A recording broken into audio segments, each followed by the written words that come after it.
Like a leg.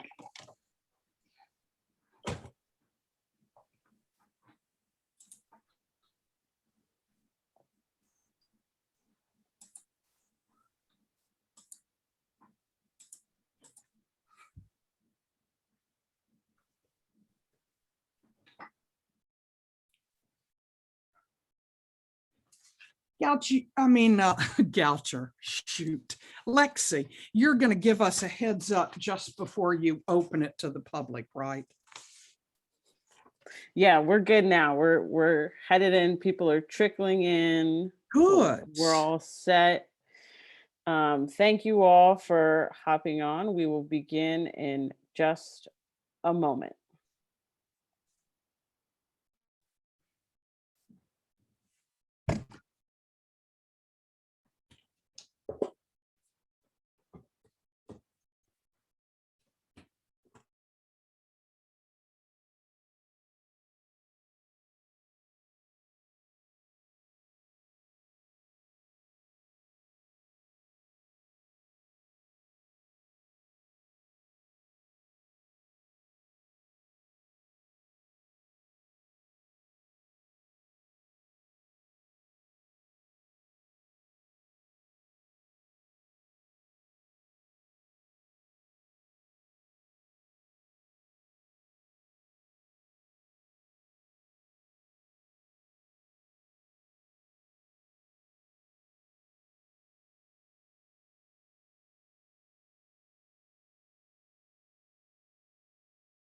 Okay, Ramona, I think we're ready when you are.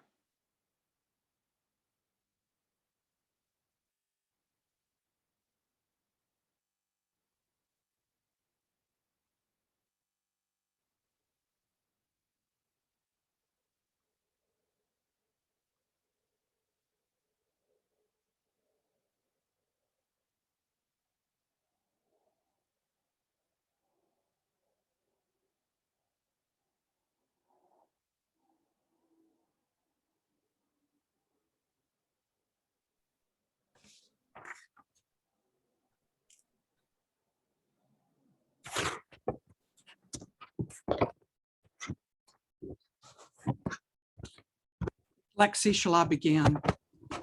Yes, ma'am. Right. Well, good afternoon or good morning, depending on where you are. Welcome to the graduate programs at Goucher College. Today, all of our programs are focused on building an equitable future. This session with Elise Patterson is on breaking barriers of ableism through dance. I'm Ramona Baker, and I get to lead the Arts Administration program at Goucher. It was founded 24 years ago to serve mid-career arts administrators.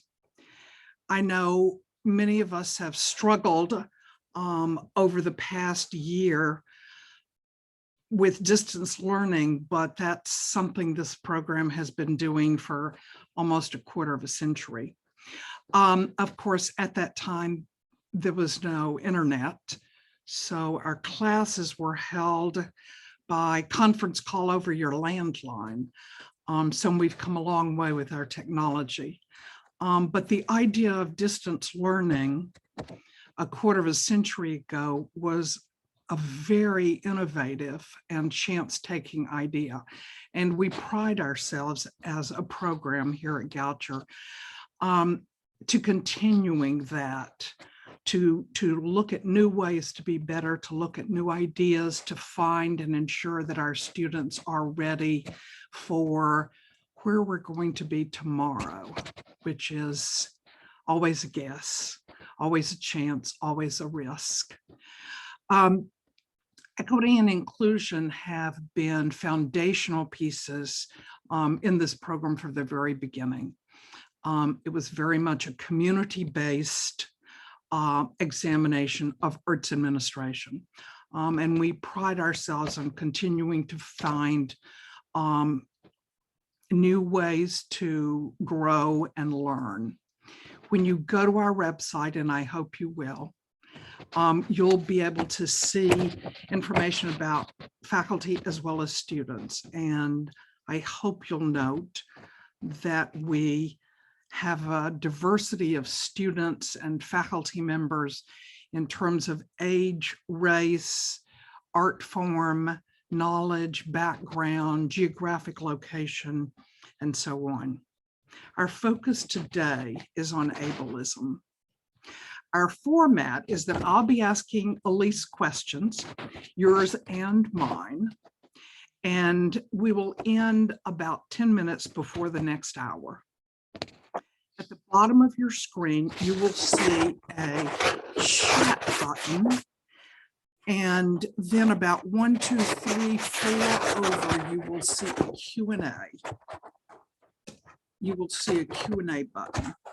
If you have questions or things that you want to share with your fellow participants, please do that with the chat button. You may have a resource you want to share. If you have questions for me or Elise, put that in Q&A, because that's the only one I'm going to be monitoring. I also want to mention that 2 more things. One, this, let's see, what is Amy saying? There's some background noise. I don't hear it. Let's see, all of the sessions are being recorded, so you will automatically receive a copy. They'll be made available to everybody who registered. And you can continue our discussion at the cafe.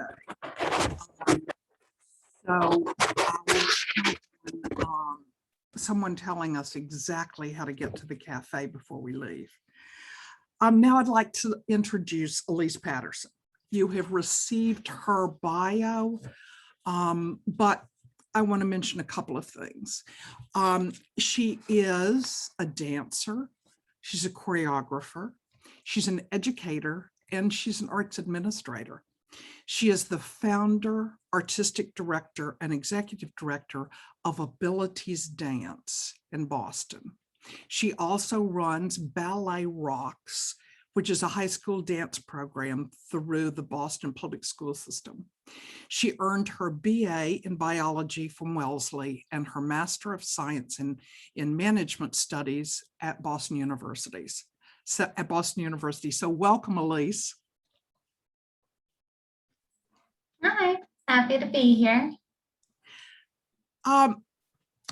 You know, on your website, which is wonderful, you mentioned an experience you had in auditioning, and you mentioned that you went to audition as a dancer, and that you were told, as in your rejection, that they were a professional company.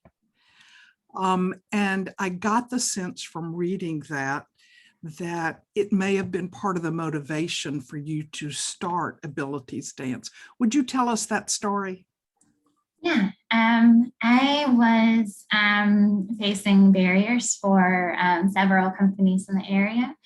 They either weren't physically accessible, or they weren't knowledgeable in working with disabled bodies. And so with that particular experience, realizing that I'm going to continue to come up against that in that ableist notion of what dance is, or what dancers' bodies should be able to do. And so I figured I'd have to start my own place if I wanted to perform in the city and have it expand beyond just me. Wonderful, wonderful. And when was that you established the company? Yeah, so that was 2017, so 4 years ago. That's fabulous.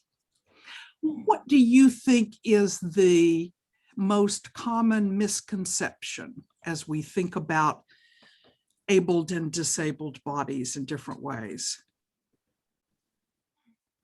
Well, in terms of dance, I think that there has been this very traditional belief of this is the technique and this is what dancers' bodies should look like and be able to do, and conform to a very narrow set of mobility and aesthetic. And instead, in this world, really embracing diverse bodies, which is outside of the disabled community as well, but non-traditional bodies that are still able to move fluidly, but in a widening that range of what dance should be. Yes, yes. I might guess that it's harder in the field of dance than in some other fields because of the fact that that movement is the focus. Yeah, the job is your body, and so it definitely can be challenging to think of what spaces will allow for kind of bending that traditional notion of professional dance. Yes.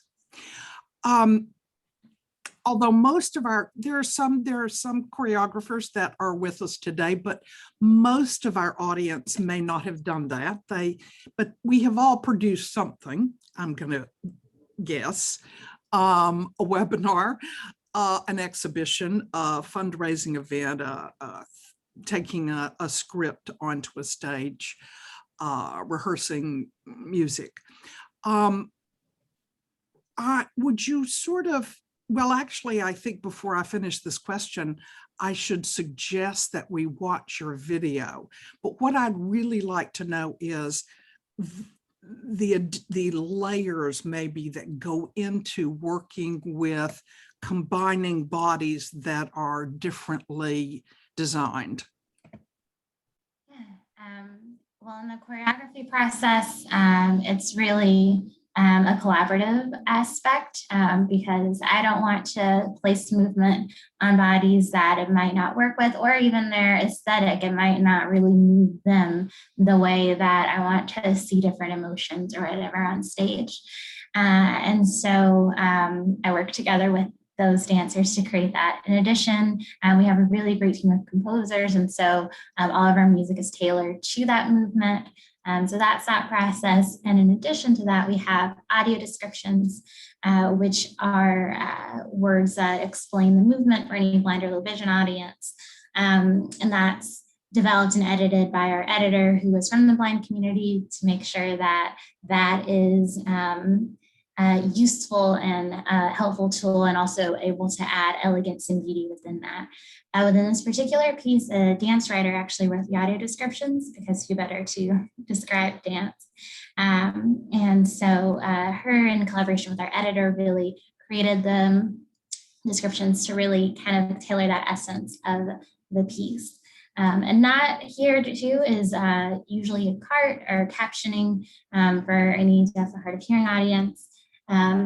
Or an ASL, depending on the show, to make sure we have that access point as well. So a lot of moving parts there. Yes. Would you like to show us your video? Yeah, so this particular piece is called Orange. It was part of a series called Chroma, because I wanted to celebrate the women of color with and without disabilities in the company, because they're often not highlighted in that way. And so I wanted to take that piece and have different colors, have different emotions, and this one was really about connection. And so I will play that now.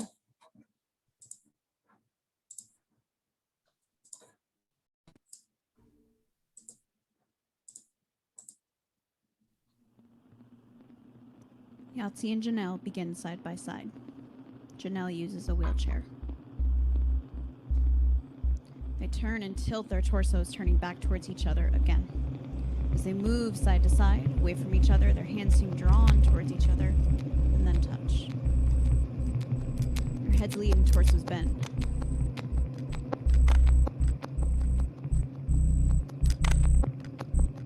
Facing opposite directions, Yahtzee curves her spine while lunging to rise higher.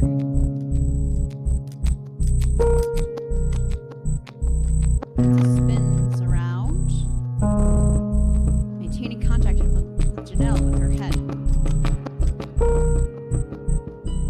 She pushes Janelle sideways and faces the audience. Yahtzee falls to the floor, turning while seated like a spinning cyclone. She faces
wheelchair. She then places both feet on the wheelchair, bending knees to crouch. Both reach one arm forward,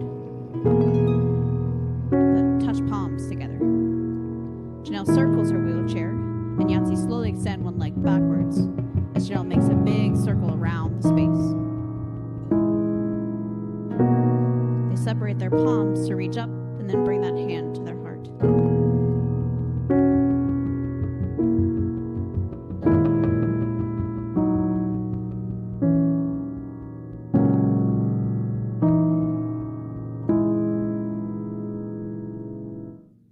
Yahtzee comes off the back of the wheelchair to step backwards. Spinning, Janelle travels forward on a diagonal opposite to her partner. Touch. Yahtzee turns quickly at the top, and Janelle turns in her wheelchair. They travel back towards each other, facing each other. They separate, turn again, and move away from each other side to side. Yahtzee reaches an arm long way, reaching her leg in the other direction. Janelle turns in her wheelchair. Yahtzee rinses and slides to the ground. Janelle travels the other side of the stage where Yahtzee was, then switches places. They switch places again, Janelle turning her wheelchair while Yahtzee runs playing apartments.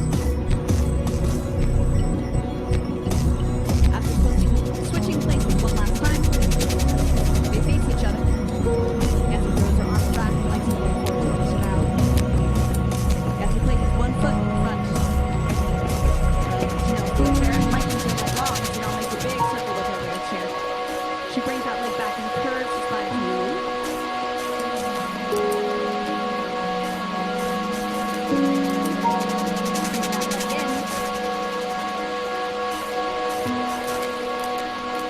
She then jumps backwards off the chair, reaches her part up, while stepping back, away from Janelle.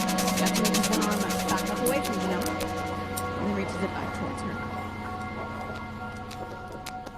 Yahtzee bends her knees a bit as she and Janelle join hands, facing each other and together as one in space.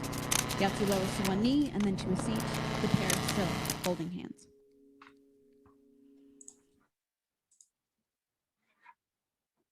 That was beautiful. Thank you. Thank you. So, I was just going to add a part that I like to add for that is that even though we have different identities, different languages spoken, different movement qualities, we're still able to come together and make really great work. And that both dancers are dancing of their own merit. It's not like the non-disabled dancer is helping the disabled dancer, but they're both eloquently moving together on stage in their own right and power. Wonderful.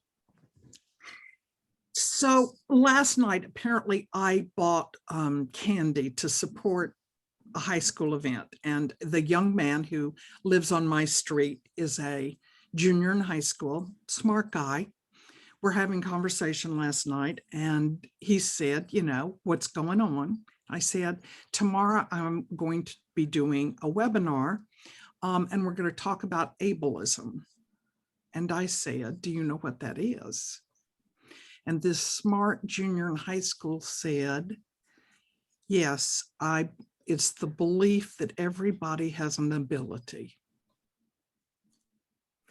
Now, Elise, what would your definition of ableism be?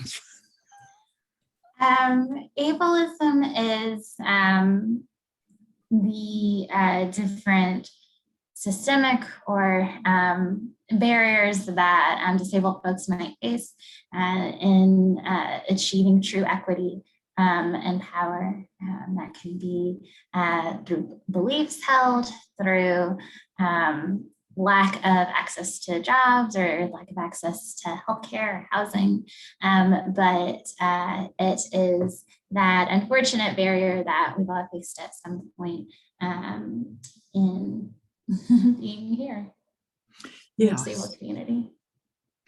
So could I say to him that ableism is the fact that we as a society see people who appear to be, quote, able-bodied, not disabled, to be the advantageous choice in any situation. Would that be a fair definition? Yeah, that these qualities or different thoughts and beliefs of how someone should be can definitely face barriers to those who don't fit into that mold. And I think there is always a sense of who is like me and who is not like me. But what do you think part of that barrier is? Is it that someone who doesn't move easily might what? Slow a process down? I mean, what do you think is what is the objection, do you think? I think that early on, we're even taught in our fairy tales that those with disabilities are the villain or have different scary features or whatever it might be, to be able to instead not see us as capable or the heroes of the story, or thinking of being pitied and trying to quote unquote be charitable and help someone, as opposed to letting folks exist and ask for help when needed, or letting them kind of define what they need and have those resources to do it. Yes, thank you. There's a difference between looking at, I also want to mention to the audience that Elise was kind enough to point out that that I could improve my vocabulary. I had been using the phrase with her, people who were differently abled. And Elise said, use disability. Do you want to explain why?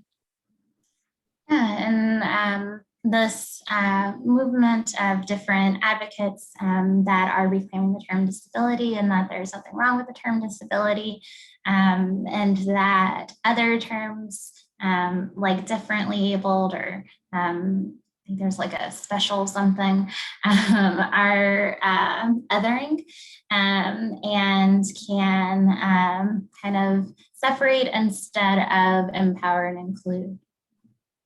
Thank you. That was very important for me to know, so I really appreciate that. There are sort of two questions for me. One is, how can we, as arts and cultural organizations, better include disabled people in our programming? And then another question would be, how can we better communicate to our audiences that we want everybody involved? So try the first one first. How can we bring disabled artists into our programming? I think from an organizational perspective, because every organization is different and they'll all have different access needs or requirements in order to fully include, to kind of do an inventory of having disabled folks come into your space and see, both in a building space and virtual space, and see what is accessible or not, and then kind of develop a plan with the community from there, and then ensure that all of your programming has whatever is needed as far as ASL interpreters or audio descriptions, whatever your specific organization might need should be developed with the community and from that perspective, instead of assuming and potentially going on. And then once you have that, then the community will advocate for you that the space is inclusive, and that you'll be able to have more disabled folks in your organization, both internally and then externally as audiences or supporters. Yes. very wise people continue to remind me that we need to see ourselves reflected in our community organizations, in our nonprofits, in our arts and cultural organizations, in order to feel welcome. Right.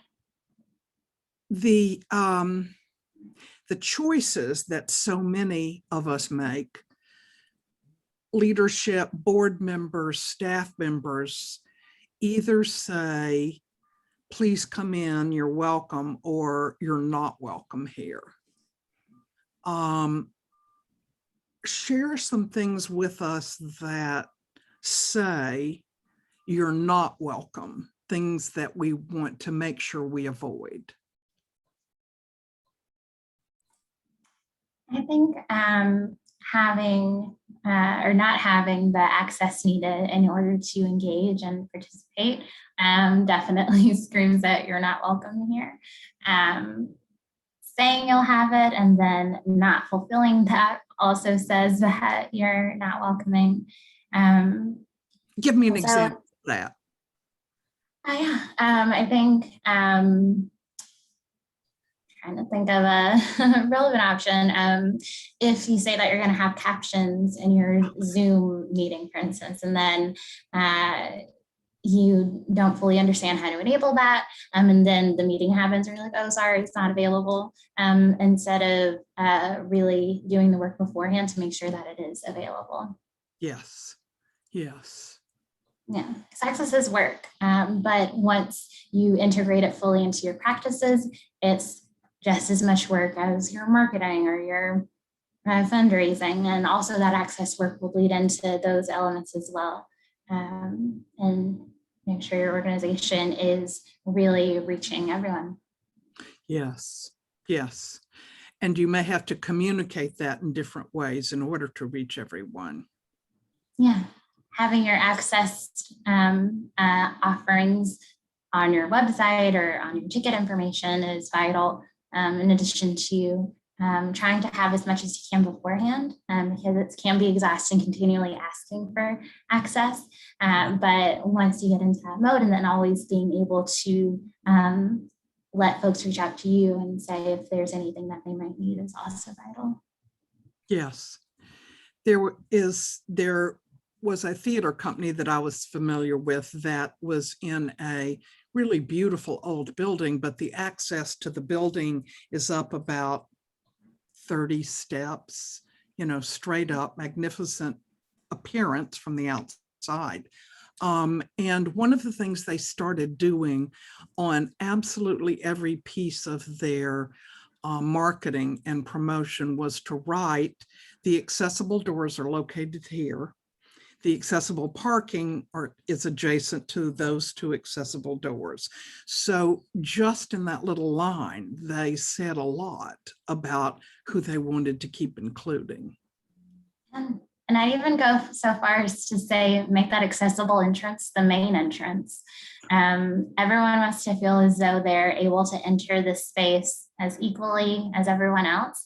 And, I always use the controversial statement that, we've eliminated things like Black folks entering through the back of the building. So imagine that kind of feeling of you have to enter through the back of the building or the side of the building and not along with everyone else. So trying to make that accessible entrance the main entrance, so everyone feels like they're truly welcome in the space. That's very, very smart. Very, very good advice. I confess I hadn't thought about that. That's thank you. If you were going to approach an artistic director, perhaps someone whose viewpoint was as narrow as the person who was running the audition that you mentioned, what would your number one reasoning be why they should consider having someone disabled in their dance performance or theater performance? I think that today, folks really want to see diverse viewpoints. Folks like them, folks not like them, to be able to reflect the world around us. And in having that narrow viewpoint and not reflecting the world around us, it's just bad business at this point, and folks will eventually not support because they're only seeing one type of person or body in their productions. And so thinking of it from like just a straight up business point, I think is also helpful for a narrower minded person. But if it's someone who is genuinely interested and engaged and wanting to make sure that they appeal to a variety of different folks, then there's different trainings, different resources, understanding the culture, because disability is a culture with a wide variety of different identities within that, and just starting from there. Yes, because we are not all alike. Exactly. That's a very false narrative to have, is that everybody needs to look alike and sound alike and behave alike. Exactly. I want to pause now and ask the audience what kinds of questions you would like to ask us, ask Elise, ask about.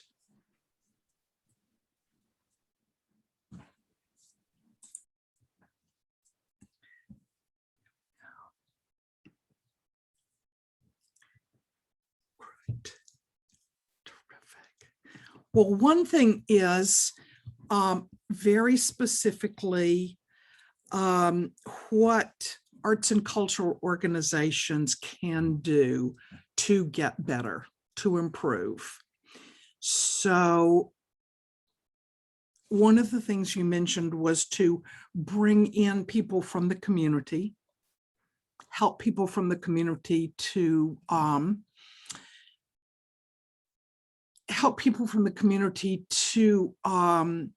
be comfortable in the space, so they'll come back to the space. Did I remember that correctly? Let me also mention to people to put your questions in Q&A and not the chat. That'll be really helpful because I'm watching the chat. But other things that might be effective, Elise, your idea about making the accessible door the main door is wonderful. That will speak volumes. What else? To communicate to everyone. I think on the note of having folks from the community kind of be consultants and come through the space, both physical and virtual, because virtual spaces can also be inaccessible, websites, Zoom meetings, etc. Paying them for that as well, because that is work. And that also speaks volumes to valuing the disabled community and your particular practice and work. I can start answering these. Yes. On the question of where did I get my dance training? So I actually did a bulk of my training before I became disabled. So I have that perspective coming into it, which in the city of Boston, that is not very accommodating as far as dance training. It would have been really difficult to be able to do what I do without it. And I acknowledge that. I have had conversations of dance training currently and how that is equity as far as Berkeley and Boston Conservatory. And so we've been having conversations on how to better improve the audition process, the training process, and to really rethink that collegiate training. Wonderful. As far as the ages, I am open to a variety of different ages. The oldest is not in seniors, but like in the middle age area, from like early 20s to like middle age-ish. And so I am open is a short answer to that. But I think that because the work that we do requires a lot of rehearsals in terms of productions, that is definitely on both ends, as far as students aren't really a great fit for us, in addition to folks who are looking for a little more recreational versus professional work. Right. I don't think everybody can see the question. So let me just go back and read that one. That question was about who is the oldest person in your company? But that was a great answer. I think a lot of us are, particularly with MS, have watched dance as a healing tool, as well as an artistic expression, a great deal. And as Marcia pointed out, with age comes, whatever those joints were originally doing, they don't anymore. So that's certainly something to think about. I think Liz Lerman in particular is one who has worked with a much older community. So let's see, the next one is Angelica. Hi. She commented on what a beautiful performance it was. I love that the added speaking provides the chance for individual interpretation. Do you know of other national global organizations that support ableism specifically, or anti-ableism? Are there ways for more than just the performing arts to collaborate to generate more awareness? Yeah, so just that, so we're making sure we're all on the same page about terms. Ableism is oppression experienced by disabled folks, so we definitely don't want to support ableism. The high schooler that she mentioned, ableism, that his definition was incorrect, and that we don't want to support that because it has suppression and barriers, both systemic and beliefs held, that are against folks from the disabled community. So if we're talking about organizations that support disability rights or intersectional disability rights, with the positive end of that, there are several disabled dance companies, several disabled theater groups, museums that are very inclusive in their approaches. So research and see what is available in your area. And if there is more ways for the performing arts to collaborate to generate more awareness about disability rights or ableism.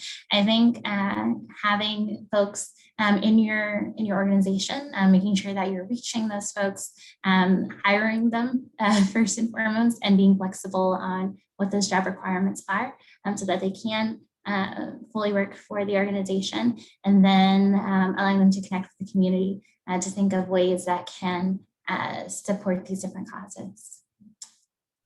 Wonderful, thank you. Here's one from Lisa. I know that DEI has become an important acronym, but I've wondered about the word inclusion. It may still assume a certain otherness that is being upheld in the name of inclusion. Do you support the word inclusion in your own advocacy? Good question. I actually don't. Inclusion really just brings folks to the table, but it doesn't fix the problems that the table has. Equity, on the other hand, thinks of each individual person's or community's different sets of needs or different sets of barriers or what have you that they might be facing, and then allowing for the flexibility to be able to particularly meet those.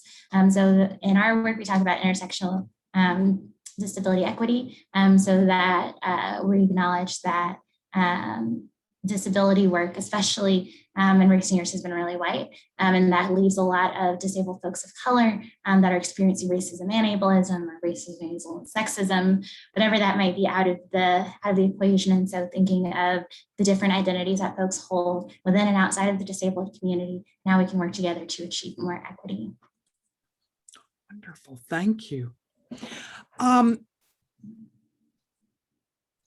if you were going to give us a charge, if you were going to leave us today with one message that you wanted us to all go out and do as arts administrators, what would that charge be? Well, I think everyone is on different parts of their journey in this, but if you're starting from the very beginning, then educate yourself. Trainings, books, hiring disabled consultants to come into your space, making sure that if you're getting consultancy from the disabled community, that you're paying folks for that work, and really taking time to get to know more of disability culture and how disability culture can interact with your individual organization is key. I think sometimes people, I think none of us want to feel wrong or stupid. And so I think sometimes people hesitate to talk about issues of ableism because they're afraid they'll offend someone with their vocabulary or because they won't say it the right way. Give us some advice on that, on just stepping out there. Yeah. Well, the first is definitely educating yourself on correct terminology and being able to do like the educating aspects that I said. So you're coming in with some understanding of appropriate terms and that. But then if you're interacting with someone, just ask them how they want to be referred to as, because different folks in the community have different ways that they want to be identified as. So then just listening to them and then respecting them. As much as pronouns today, respecting that their own identity within the community. That's really good advice. Just ask. How would you like to be referred to? Yes, that's very good advice. That's wonderful. I think we're going to tie up here. You have 10 minutes to get to the next discussion. I want to say thank you very much to Elise Patterson. I hope you'll check out the website for abilitiesdance.org. Is that right? Abilitiesdanceboston.org. And we actually have a ballet coming up, a reimagined Firebird ballet for a virtual audience. So you can watch it anywhere, May 14th and 15th at 8 p.m. So I hope some of you can be able to watch that as well. That's wonderful. Abilitiesdanceboston.org. Mm-hmm. Wonderful. Thank you so much. And she just put it in the chat. Firebird, how wonderful. Thank you so much for sharing your ideas and your knowledge with us today. We really appreciate it and thank you. Appreciate it. Thank you. Everybody who has registered can use that same the same number that you used to register your password. You can use to see other things today. There'll also be people gathering in the cafe. If you want to go back to your registration, the information about the cafe should be on that. Thank you all. Have a good day. Bye.